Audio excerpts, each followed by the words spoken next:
السلام علیکم دوستو، سمارٹ ایجوکیشن اکیڈمی کے یوٹیوب چینل میں خوش آمدید۔ ہم اس چینل میں وہ کون تھا سیریز کو سٹارٹ کرنے جا رہے ہیں جس میں ہم سٹارٹ اپ لے رہے ہیں The Prophet of the God، اللہ کے پیغمبروں سے۔ First of all, who was prophet Adam, یا حضرت آدم کون تھے، اس کے بارے میں ہم ڈیٹیل میں جانیں گے۔ اس ٹاپک کو ہم قرآن و حدیث کی روشنی میں اور اسلامک کتب کے حوالے کی روشنی میں بیان کریں گے۔ اللہ تعالیٰ بیان کرتا ہے کہ انسان کو اللہ نے کھٹکھٹاتی ہوئی مٹی سے پیدا کیا۔ حضرت آدم کی تخلیق سے پہلے کے احوال اور ان کی بائیوگرافی آگے ہم اسی ویڈیو میں دیکھیں گے۔ تو دوستو، فرشتوں کو اللہ تعالیٰ نے پیدا کیا جو کہ نوری مخلوق ہیں، اور جنوں کو اللہ تعالیٰ نے پیدا کیا جو کہ ناری مخلوق ہیں۔ سب سے پہلے اللہ نے فرشتوں کو اکٹھا کیا اور فرمایا کہ میں زمین پہ اپنا ایک خلیفہ بھیجنے والا ہوں۔ تو فرشتوں نے کہا کہ کیا ہم عبادت کے لیے کافی نہیں ہیں؟ تو اللہ تعالیٰ نے فرمایا کہ جو میں جانتا ہوں وہ تم نہیں جانتے۔ فرشتوں نے کہا کہ یہ آدم بنی نوح انسان زمین پہ فسادات کریں گے اور خون بہائیں گے۔ تو اللہ نے حضرت آدم کو علم سے روشناس کروایا، یا اپنا علم حضرت آدم کو سکھایا۔ کچھ چیزیں یا نام جو اللہ تعالیٰ نے حضرت آدم کو سکھائے تھے، وہ اللہ تعالیٰ نے فرشتوں کے سامنے اللہ نے پوچھا کہ یہ کیا کیا چیزیں ہیں یا کیا کیا نام ہے۔ تو فرشتوں نے کہا ہم تو وہی جانتے ہیں جو اللہ آپ نے ہمیں علم دیا ہے، اس کے علاوہ ہم کچھ نہیں جانتے، اللہ ہی بہتر جاننے والا ہے۔ لیکن جب حضرت آدم سے پوچھا گیا تو حضرت آدم نے اللہ کے سکھائے گئے علم سے ان چیزوں کا صحیح جواب دیا، اور اللہ نے فرمایا کہ کیا میں نہیں کہتا تھا کہ آسمانوں اور زمینوں کا غیب کا علم اللہ کے سوا کوئی نہیں جانتا۔ تو اسی طرح اللہ نے آدم کو مٹی سے تخلیق کیا اور ان کی بائیں پسلیوں سے حضرت حوا کو تخلیق کیا، اور اسی لیے آدمی اور عورت ان کا ایک اٹریکٹیو بانڈ بھی ہے۔ جب اللہ تعالیٰ نے یہ ٹیسٹ لیا یا علم کا حضرت آدم سے جو پوچھا گیا، تو حضرت آدم نے وہ جواب صحیح دیے۔ تو اللہ نے فرشتوں کو کہا کہ آدم کو سجدہ کریں، تو فرشتوں نے حضرت آدم کو سجدہ کیا، لیکن شیطان نے سجدہ کرنے سے انکار کر دیا۔ شیطان نے تکبر میں آ کے کہ میں ناری مخلوق ہوں یا آگ سے پیدا ہوا ہوں اور یہ مٹی سے پیدا ہوا ہے، تو سجدہ نہ کیا اور ظالموں میں سے ہو گیا۔ اللہ نے حضرت آدم اور حضرت حوا کو جنت میں رکھا اور کہا اس سے خوب کھاؤ اور خوب پیو، لیکن ایک درخت یا ایک پھل کے نزدیک نہ جانا، تم ظالموں میں سے ہو جاؤ گے۔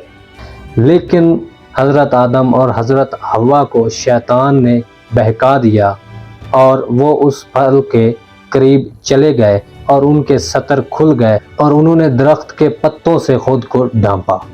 یہی وجہ بنی کہ اللہ تعالیٰ نے اس وجہ سے حضرت آدم اور حضرت حوا کو زمین پہ بھیج دیا۔ شیطان پہ اللہ نے لعنت کی، لیکن شیطان نے خدا سے مہلت لی کہ میں تمہارے بندوں کو بھٹکاؤں گا، لیکن اللہ نے کہا کہ جو میرے راستے پہ چلنے والا ہوگا وہ تمہارے راستے پہ کبھی نہیں چلے گا۔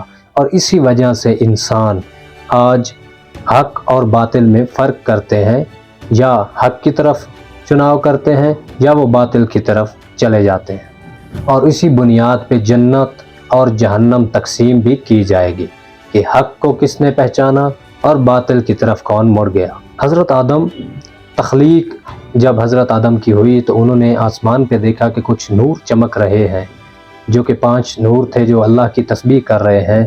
تو حضرت آدم نے پوچھا کہ یہ کون ہے؟ تو اللہ تعالیٰ نے فرمایا کہ یہ 5 نور ہیں جسے آج ہم 5 تن پاک یا 5 تن پاک کے نام سے بھی جانتے ہیں۔ اللہ تعالیٰ نے جب حضرت آدم کو زمین پہ بھیجا تو سری لنکا میں، جبکہ حضرت حوا کو سعودی عربیہ کی زمین پہ اتارا گیا۔ حضرت آدم کو اللہ نے مختلف نام سکھائے یا کلمات سکھائے، جس کی وجہ سے حضرت آدم نے گریہ کیا اور عبادت کی اور اللہ سے معافی مانگی، جس کے بعد اللہ نے ان کو ان کی غلطی معاف کر دی۔ چونکہ انبیاء معصوم ہوتے ہیں اور خدا کا یہی پلان تھا کہ انسان زمین پہ رہے گا، تو اللہ نے وہ خطا معاف کی، اور شیطان اور انسان کا ایک تعلق دنیا میں آخرت تک چلتا رہے گا۔ اسی لیے سارا اختیار انسان کے پاس موجود ہے کہ وہ حق کو چنے یا باطل کو چنے۔ حضرت آدم کی عمر 960 سال تھی اور ان کا قد 30 میٹر لمبا تھا۔ حضرت آدم چلتے چلتے سعودی عربیہ میں حضرت حوا سے ملے اور اللہ تعالیٰ کا شکر ادا کیا۔ اس کے بعد حضرت آدم کی اولاد ہوئی، جس میں قابیل و حابیل کا واقعہ بھی شامل ہے، وہ ہم بعد میں ڈسکس کریں گے۔ حضرت آدم اور طوفان نوح، حضرت نوح کے دور میں جو طوفان آیا، اس سے پہلے تک حضرت آدم کی 40,000 پوتے پوتیاں یا بیٹے بیٹیاں اولاد کی یہ تعداد تھی۔ حضرت جبرائیل نے حضرت آدم کو کاشتکاری کرنے کا، زراعت کا اور روٹی یا بریڈ بنانے کا طریقہ سکھایا۔ حضرت آدم نے 960 سال تک اس زمین پہ رہائش اختیار کی اور اللہ کا پیغام اپنی اولاد تک پہنچایا۔ حضرت آدم علیہ السلام کے بعد یہ نبوت حضرت شیس علیہ السلام کو ملی۔ تو یہ تھی بایوگرافی آف حضرت آدم یا first prophet of the God, جنہیں بنی نوح انسان کا باپ کہا جاتا ہے۔ وہ پہلے انسان تھے، ان کی یہ بایوگرافی تھی۔ آگے اس طرح کی انبیاء کی بایوگرافی یا مختلف سکالرز کی بایوگرافی یا مختلف پولیٹکس، اس کے حوالے سے جو بھی فیمس پرسنز ہو چکے ہیں ان کی بایوگرافی جاننے کے لیے وہ کون تھا سیریز کو دیکھیے، اور ہمارے چینل کو لائک اینڈ سبسکرائب کیجئے اور بیل آئیکن بھی پریس کیجئے۔ اگر آپ exam preparation, P P S C, F P S C and historical حوالے سے کچھ جاننا چاہتے ہیں، نئی نئی ویڈیوز اور ٹرینڈنگ کانفلکٹس، کرنٹ افیئر کے بارے میں جاننا چاہتے ہیں، تو اس چینل کو لائک اینڈ سبسکرائب کیجئے۔ Thank you very much.